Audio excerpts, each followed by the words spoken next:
नवरात्र के दूसरे दिन भक्त ध्यानमग्न होकर मां ब्रह्मचारिणी की पूजा करते हैं। देवी ब्रह्मचारिणी तप की शक्ति का प्रतीक है। मां का ये स्वरूप भक्तों को आनंद फल देने वाला कहा गया है। सर्वव्यापी ब्रह्मांडीय चेतना का स्वरूप मां ब्रह्मचारिणी के रूप में भक्तों को आशीष देता है। ब्रह्मा का अर्थ वह परम चेतना है जिसका ना तो कोई आदि है और ना कोई अंत, जिसके पार कुछ भी नहीं है। नवरात्र के दूसरे दिन भगत ध्यानमग्न होकर परम सत्ता की दिव्य अनुभूति महाब्रह्मचारिणी की पूजा करते हैं। मां के इस स्वरूप की आराधना करने वालों की शक्तियां असीमित अनंत हो जाती हैं। फल स्वरूप उनके समस्त दुख दूर हो जाते हैं और वह सुखों को प्राप्त करता है।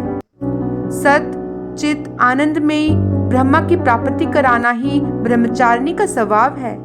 चंद्रमा के समान निर्मल, कांतिमय और भव्य रूप वाली दो भुजाओं वाली ब्रह्मचारिणी कौमारी शक्ति का स्थान योगियों ने स्वाधिष्ठान चक्र में बताया है।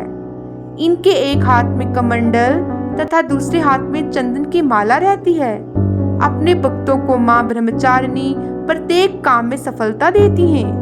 वह सन्मार्ग से कभी नहीं हटते और जीवन के कठिन संघर्षों में भी अपने कर्तव्य का पालन बिना विचलित हुए करते रहते हैं। इनका वाहन शिखर अर्थात पर्वत की चोटी को बताया गया है। मान्यता है कि देवी दुर्गा का ये रूप साधकों को अमोघ फल प्रदान करता है। साधक को यश, सिद्धि और स्वतंत्र विजय की प्राप्ति होती है। नवदुर्गाओं में द्वितीय देवी ब्रह्मचारिणी का स्वरूप पूर्ण ज्योतिमय है। वे गहन तप में लीन है।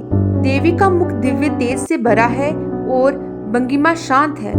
मुखमंडल पर विकट तपस्या के कारण अद्भुत तेज और अद्वितीय कांति का अनूठा संगम है, जिससे तीनों लोक प्रकाशमान हो रहे हैं। ऐसा मान्यता है कि जो भी भक्त मां ब्रह्मचारिणी का व्रत करता है वह कभी भी अपने जीवन में नहीं भटकता, अपने मार्ग पर स्थिर रहता है और उसे जीवन में सफलता प्राप्त होती है।